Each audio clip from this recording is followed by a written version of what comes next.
during the development of the particular zygote into an embryo stage or into an adult stage, it is vulnerable to the predators, because predators will attack the particular zygote, or they can, sometimes they can eat the zygote. Hence here, particular individuals which are produced during this external fertilization, okay, those are vulnerable to the predators. Vulnerable to the predators means what?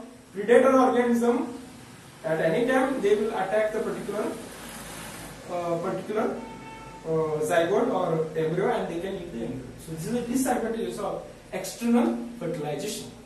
What is the advantage means is, to overcome this problem, the predators problem, the male organisms, okay, in the case of external fertilization, not a female, only male organism, it has to produce more sperms here. It has to produce more male gametes to ensure the continuity of their life. Okay, so that is called external fertilization. Okay, next we will move to the internal fertilization. Next we will move to the internal fertilization. Internal fertilization. Next we move to the internal fertilization. Okay, internal fertilization. Internal fertilization. Okay, here the fertilization takes place inside the body of an female organism. Female organism. That is called internal fertilization. What is internal fertilization, students? The fertilization takes place inside the body of female organism. This is called internal fertilization. So during internal fertilization, what happens?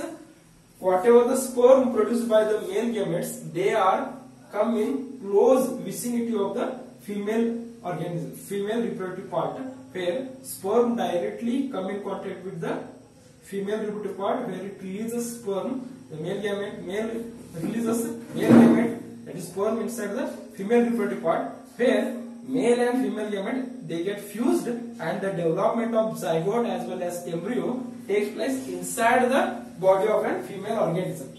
Okay, that is called internal fertilization. The most advantage of internal fertilization is the organisms. Okay, the organisms which are here, the zygote formed as a result of internal fertilization, it is very safer, because it becomes very safe inside the body of a mother's fetus, because the development of zygote into an embryo into an adult organism, it takes place inside the body of an organism. Hence it can grow into a embryo easily. After that, it can grow into a new baby easily, because the fertilization takes place inside the body of an organism. Example here: reptiles, birds, and mammals. In this case, we will find internal fertilization. Here, whatever the organisms produce here, they are very safer. This is about internal fertilization. Okay, students, this is about the fertilization part. Okay, you may get the question, that is, write down the differences between external fertilization and internal fertilization. What you have to do, I will tell you now. Okay, what you have to do, now I will tell you. So, question, you take the question, write down the difference between, write down the differences between,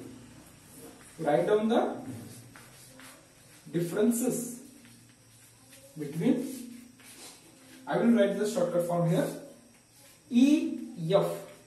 EF means what, student? External fertilization, and IF means what? Internal fertilization. Write down the differences between internal fertilization and external fertilization. This question may be asked for 2 marks. So, you should know the answer for this question. So, now let us write down the differences. On one side, I will write the external fertilization. Okay, and on the other side, I will write the internal fertilization.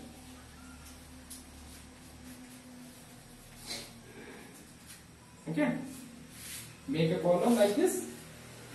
Okay, first definition you have, first the difference you have to write down here, the definition of each fertilization. Write down the definition of, here you have to write the definition of external fertilization, and here first, this is the first difference, definition of this fertilization. So this is the first difference. Okay, what is external fertilization? The fertilization takes place outside the body of a parent, which is called external fertilization.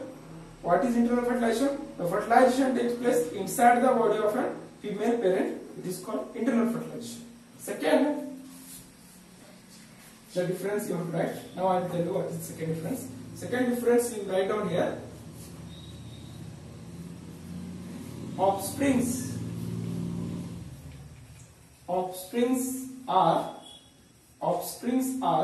vulnerable to predators.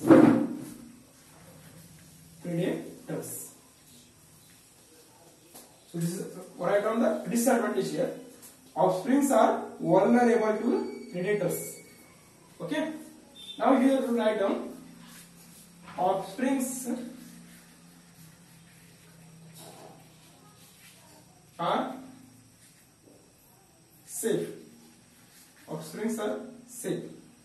Here write down because they grow inside the body of an organism.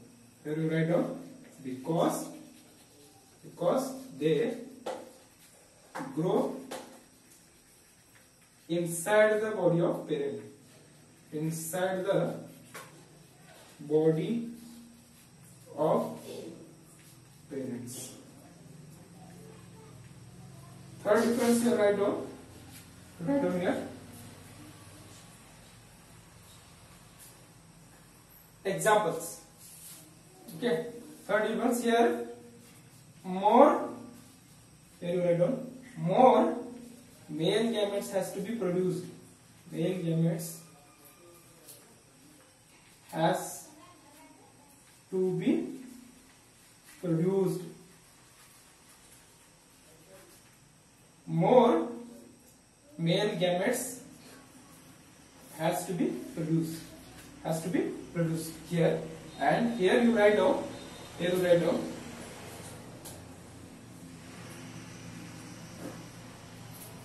Only less male gametes are enough. Male gametes are enough.